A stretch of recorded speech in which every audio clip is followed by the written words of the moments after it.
आज की कहानी एक व्यापारी की कहानी है। एक गांव में एक व्यापारी रहता था। उसकी एक खूबसूरत बेटी थी। एक बार उस व्यापारी पर बहुत ज़्यादा कर्जा हो गया था और उस व्यापारी ने जिस आदमी से कर्जा लिया था वह उसी गांव का था और वह बहुत ही घटिया और नीच आदमी था। तो व्यापारी उस आदमी का कर्जा चुका नहीं पा रहा था। तो उस आदमी ने सारे गांव वालों को इकट्ठा किया और व्यापारी के घर जाकर के कहा कि अगर तुम मेरा कर्जा नहीं दे सकते हो तो तुम अपनी बेटी की शादी मुझसे करवा दो। यह सुनने के बाद भी वह व्यापारी चुप रहा, क्योंकि वह व्यापारी बहुत मजबूर और लाचार था और यह सारी बातें उस व्यापारी की बेटी सुन रही थी। थोड़ी देर के बाद उस आदमी ने गांव वालों से और उस व्यापारी को कहा, ठीक है, मैं एक थैली में एक काला पत्थर और एक सफ़ेद पत्थर डालूंगा और इसकी बेटी को थैली में से एक पत्थर निकालना पड़ेगा।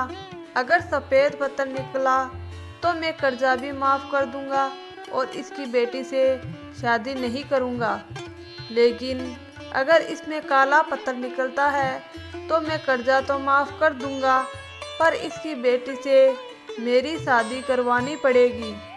और व्यापारी की लड़की इस बात के लिए राजी हो गई और सारे गांव वाले भी इस बात के लिए राजी हो गए। और इस आदमी ने उस थैली में से बड़े ही चालाकी से दोनों ही पत्थर काले डाले थे और यह सब उस व्यापारी की बेटी ने देख लिया था। अब थैली के अंदर दोनों ही पत्थर काले थे। अब वह लड़की सोच में पड़ गई थी। उसने सोचा कि अब मैं जो भी पत्थर निकालूंगी वह पत्थर काला ही होगा। अगर काला पत्थर निकला तो कर्जा माफ़ हो जाएगा, लेकिन मुझे उस इंसान से शादी करनी पड़ेगी। अगर मैंने यह बातें गांव वालों को बता दी, इस आदमी ने थैली में दोनों ही पत्थर काले डाले हैं तो कर्जा भी माफ़ नहीं होगा और यह आदमी आज नहीं तो कल मेरे बाबा से बदला ज़रूर लेगा। लड़की यह सोच ही रही थी कि तभी उसे लड़की को थैली में से पत्थर निकालने को कहा गया। लड़की थैली में हाथ डाला और एक पत्थर बाहर निकाला। बिना किसी को बताए उस लड़की ने पत्थर जमीन पर गिरा दिया। जमीन पर गिरने के बाद वह पत्थर दूसरों पत्थरों में मिल गया। अब लड़की ने सबसे कहा कि अब कैसे पता चलेगा कि मैंने कौन सा पत्थर निकाला था।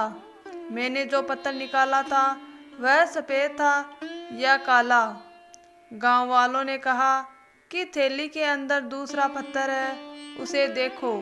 अगर थैली के अंदर सफ़ेद पत्थर है तो आपने काला पत्थर निकाला है, और अगर थैली के अंदर काला पत्थर है तो आपने सफ़ेद पत्थर निकाला है। थैली के अंदर तो काला ही पत्थर था और सभी गांव वालों ने समझ लिया कि लड़की ने जो पत्थर निकाला था वह सफ़ेद था और इसी वजह से व्यापारी का कर्जा भी माफ़ हो गया और उसकी लड़की को उस आदमी से शादी भी नहीं करनी पड़ी। ज़िंदगी में इंसान कई बार मजबूर हो जाता है और उसके सामने जो परिस्थिति होती है उसे उसी के हिसाब से चलना पड़ता है। इस कहानी से हमें यह सीख मिलती है कि हम अगर मजबूर हो गए तो हमारी मजबूरी का कोई फ़ायदा उठाना चाहता हो तो बेवकूफ़ मत बनो, बल्कि अपने दिमाग का इस्तेमाल करो। और आप जितना ज़्यादा बेवकूफ़ बनने की कोशिश करेंगे, लोग उतना ही ज़्यादा आपको चीट करेंगे। आपको हमारी ये छोटी सी कहानी कैसी लगी दोस्तों, हमें कमेंट करके ज़रूर बताएं। और आपको हमारी कहानी पसंद आए तो प्लीज़ हमारे चैनल को सब्सक्राइब कीजिए।